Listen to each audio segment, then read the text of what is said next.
নমস্কার বন্ধুরা, আমার নতুন আরেকটি ব্লগে তোমাদের সবাইকে স্বাগত। সকালবেলা ঘুম থেকে উঠেই সকালে যেসব কাজবাজ ছিল সব কিছু করে নিয়েছি, আর তার কিছুক্ষণ পরপরই দুধওয়ালাও চলে এসেছে।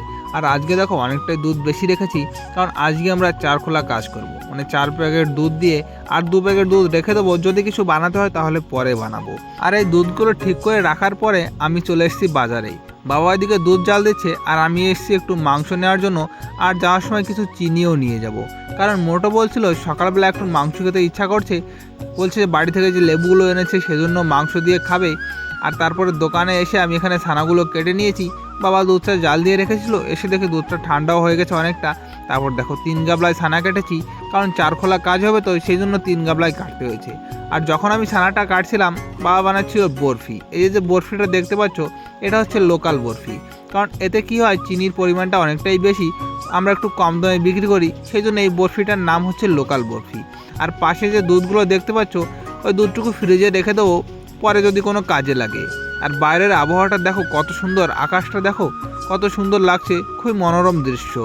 আর তারপরে দেখি কাউন্টারে মিল্ক কেকটা শেষ হয়ে গেছে, তাই আমি এখানে মিল্ক কেকটা কেটে দিচ্ছিলাম। আর বন্ধুরা, আমি যখন ভয়েস ওভার করছি আমাদের এই জায়গায় প্রচণ্ড পরিমাণে ঝড় শুরু হয়েছে। যদি কোনো আওয়াজ তোমরা ভিডিওতে পেয়ে থাকো তাহলে সেটা একটু ইগনোর করে যেও। আর বরফিটা দেখো আমি ট্রেতে রাখার পরে এসেছিল দোকানদাররা, আর এখান থেকে কালকে যে মিষ্টিগুলো বানিয়েছি সব কিছুই নিয়ে গেছে। মানে যাবতীয় যে মিষ্টি ছিল কালকের কার সব নিয়ে গেছে। আর যে রসটুকু বেড়েছে সেই রসটুকু আমি এই 2 কড়াইতে ভাগ করে দিয়ে দিয়েছি, কারণ এই বড় কড়াইতে হবে 3 খোলার রস। আর দেখো বড় কড়াইয়ের রস কিন্তু আমার বানানো হয়ে গেছে। এখন শুধু উপরে যে নোংরাটা হবে, দুধ দিয়ে দিয়েছি, সেই নোংরাটা ফেলে দিলেই রসটা আমাদের পুরো কমপ্লিট হয়ে যাবে। আর এখানে হবে 1 কড়াই রস, মানে 1 খোলার। আর এইখানে ছিল ছানাগুলো ঝোলানো 4টে ন্যাকড়ায়, বাবা ছানাগুলো চেপে রেখেছিল, আর আমি এইমাত্র চেপে ফ্রিজে রেখে দিয়েছি। আর তারপরে আমরা সকালের খাবার খেতে বসে পড়েছি, আর এখন বাজে প্রায় 2:30। তবে কি সকালবেলায় আমরা একটু খেয়েছিলাম গোলা রুটি, সেই জন্য একটু রান্না দেরি করেছে, যেহেতু মাংস এনেছি দুপুরবেলায় খাবো। তো দেখো মোটো এখানে মাংস রান্না করেছে, আর মার জন্য কলার তরকারি, আর এখানে পেঁয়াজ লেবু সব কিছুই কেটে নিয়েছে। মোটরের লেবু দিয়ে খাবে বলে মাংসটা আজকে সকালবেলায় আনা।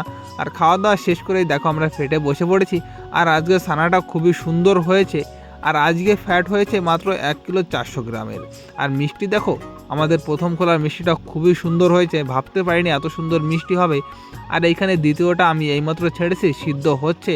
আর মোটো মা বাবা 3 জন এই দেখো তৃতীয় খোলা পাকাচ্ছে। তারপরে এই যে 4 নম্বর খোলা মা এখানে ছেড়ে দিল। আর মোটো দেখো এখানে কি একটা আকাম করছে, আকাম ঠিক না, এই কাপড়ে যে জরিগুলো লাগানো আছে এগুলো সব কেটে ফেলে দিচ্ছে। কারণ কি, এই ন্যাকড়াটা আমার লাগবে, ছানা যখন কেটে ঝোলাতে হয় তখন এই ন্যাকড়ায় ঝোলাবো, আর যদি জরিগুলো থাকে তাহলে ছানাটা পুরো খারাপ হয়ে যাবে। আর দেখো বন্ধুরা, আমার মিষ্টি বানানো সম্পূর্ণ কমপ্লিট হয়ে গেছে। এখানে 3 খোলা মিষ্টি, আর কড়াইতে 1 খোলা, 4 খোলা। আর যে 2 প্যাকেট দুধ সকালবেলা রেখে দিয়েছিলাম ফ্রিজে, সেই দুধটুকু এখন জ্বালিয়ে রাখবো। কারণ কি, সকালবেলা আমাদের বরফি বানাতে হবে, সেই জন্য দুধটা জ্বালিয়ে রাখলে অনেকটাই সুবিধা হবে।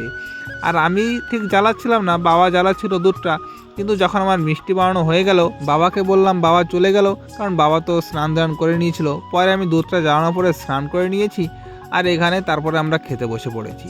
সকালবেলার মাংস ছিল, আর মা বানিয়েছে রুটি, এটা দিয়ে আমাদের রাত্রের খাওয়া দাওয়া হয়ে যাবে। আর খাওয়া দাওয়া শেষ করে আমি গেছিলাম ঘরে, যে আজকে দোকানদারি কীরকম কী হলো, তো সেই টাকাগুলো গুনতে। আর এসে দেখি মোটো এখানে মশারি টানিয়ে নিয়েছে, কারণ কি অনেকটাই কষ্ট হয়ে গেছে, আজকে 4 খোলা কাজ করা হয়েছে। আর বন্ধুরা, ভিডিওটি তোমাদের কেমন লাগলো অবশ্যই কমেন্টস করে জানিও। আর আমাকে সাপোর্ট করো, ইউটিউব চ্যানেলটি সাবস্ক্রাইব করো। Bye, good night.